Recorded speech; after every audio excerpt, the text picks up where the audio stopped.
interesting one, as is the backstory, because Chris Doherty died in September of last year after suffering a cardiac arrest at his home in Omagh with his wife Laura and his two young sons Archie and Max in the house at the time. He was airlifted to ICU, but sadly passed away a week later.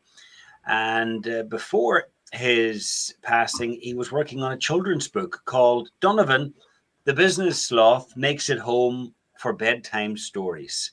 And it's on the theme of fatherhood. So afterwards, his family decided that they were going to finish the project, and he'd been working on it with his cousin Alex. Alex was bringing the story to life through illustrations, but his family sort of picked up the mantle, and in memory of Chris, they have finished the book.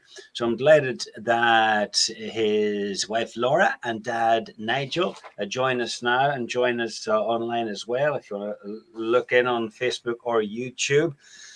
Good afternoon to you both. Good afternoon, John.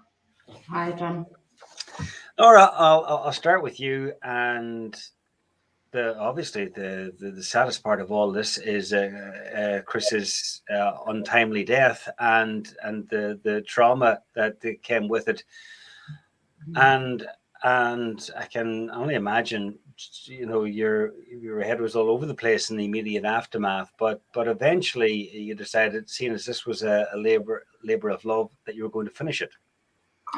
Yeah, I mean, Chris had been working really hard on the book, and a lot of it creatively was already there before this happened. And actually, I mean, it was probably really not too long after he passed that we knew that we wanted to finish it. There wasn't too much debate, and as the family came together quite a lot in those kind of first couple of months, it became something that we knew we wanted to finish, and hopefully see the book in print, and do what he wasn't able to.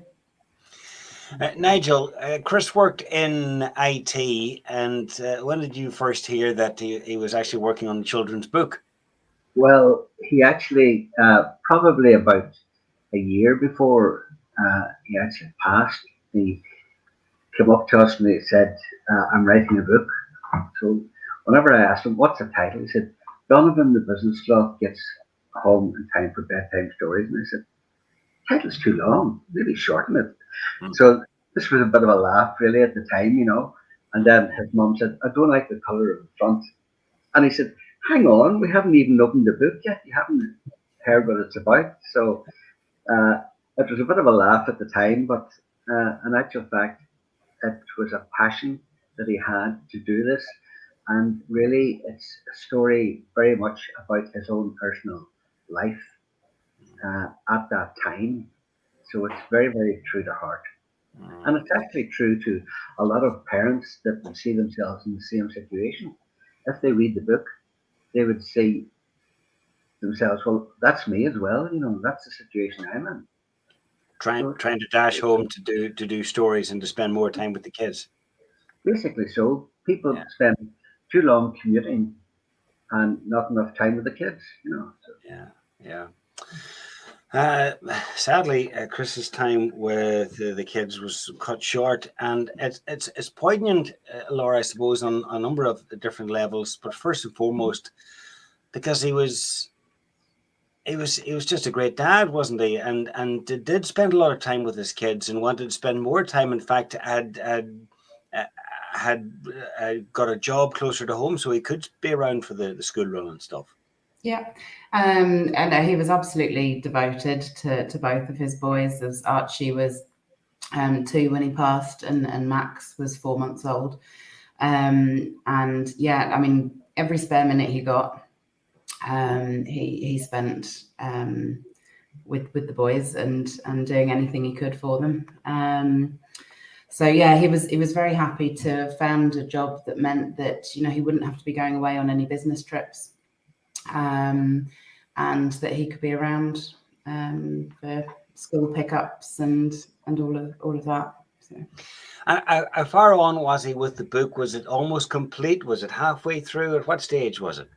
I'd say it was creatively, it was 99% there. I mean, there were probably only a couple of very, very minor tweaks. And really, the job that we've done is kind of compiling what he had into the book format and just final edits. A little bit of debate about the colour on the cover page and things, but everything was there. You know, we haven't had to kind of create anything new, if that makes sense. Nigel, he was working with a cousin on the illustrations, so I'm sure that helped the process, or helped to speed the process along. Well, yes and no. It was very close to Alex, but Alex lived in France. Oh. So everything was done by email and through computers, etc. You know, Alex is just qualified as an architect, so but he's a brilliant illustrator, and he really did bring the pictures to life. The choice of colors, etc., too, are quite good, because there's nothing too startling. They're calming effect of the colors, so it's very, very good in that aspect. Okay. And now the book has been finished now. Is that correct? Yeah. And is out. It is out. It's available to buy on Amazon in paperback, and we're hoping that fairly soon we'll have a hardback version as well. So, brilliant. Yeah. And Laura, did it take him long to well, it didn't finish the book, but did it take him long to get to the stage where it was at? And it took a lot of work. I mean, Chris was creative, and he was very.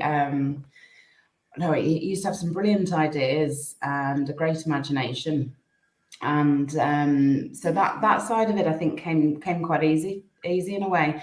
But the coordination, you know, where Nigel was saying there about Alex being in France, this is during lockdown. He had to, you know, kind of have a lot of different video chats.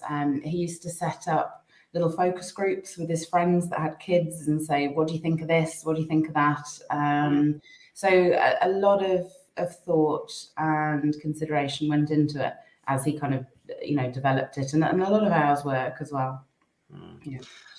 So Nigel, what, you know, I'm sure you've read the story back to front and been through it numerous times. Yeah. You know, what was your first impressions, and what do you think of the story and the finished book? My first impression was it was a great idea. Unfortunately, whenever Christopher passed, it took on a totally different meaning. And for me personally, it makes the end very sad. But in actual fact, the end of the book is not sad at all. The end of the book is a very happy ending. It's just the circumstances that we're in make the end of the book quite sad. Of course, absolutely, yeah.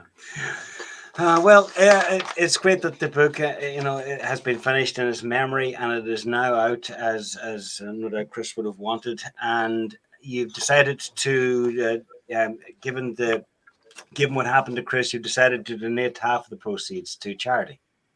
Yeah, we decided that we wanted to take this opportunity to give something back, and also, you know, to a charity that would be heavily involved in research into heart disease and heart health. So we're glad to be able to do that. Okay, brilliant. So it's available on Amazon, and hopefully there'll be a hardback version out. And will that be out in time for Christmas? Certainly, we're very much hoping that'll be out, I'd say, within the next month. So in time for Christmas, and available to order through Amazon as well. Okay, yeah. Brilliant. Two of Chris's friends. Chris was airlifted to Elton Galvin by air ambulance, and two of his friends, Mike and Gavin, walked from Missenhead to Mallinhead, beginning of June to sort of the end of July, and they raised over £8,500, which was split between vasculitis, NI, and air ambulance. And at the time, we said at Christopher's funeral to donations to Air Ambulance rather than flowers. And I think all told, we've probably raised about 8,000 quid for Air Ambulance. Brilliant. You know, so Chris was also an organ donor. So even at the end of life, he was giving. You know, he's a very thoughtful, very, very thoughtful person. You know, so Well, the credit that he wrote this, and we're really, really pleased to see it completed.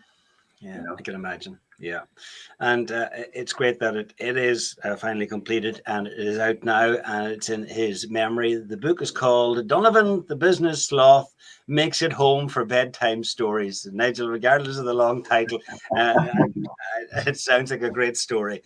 Laura and Nigel, thank you both very much for joining us. Appreciate it. Thank you, John. Thank you very much, John. Thank you. Goodbye.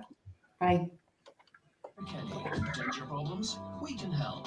At Donegal Denture Clinic,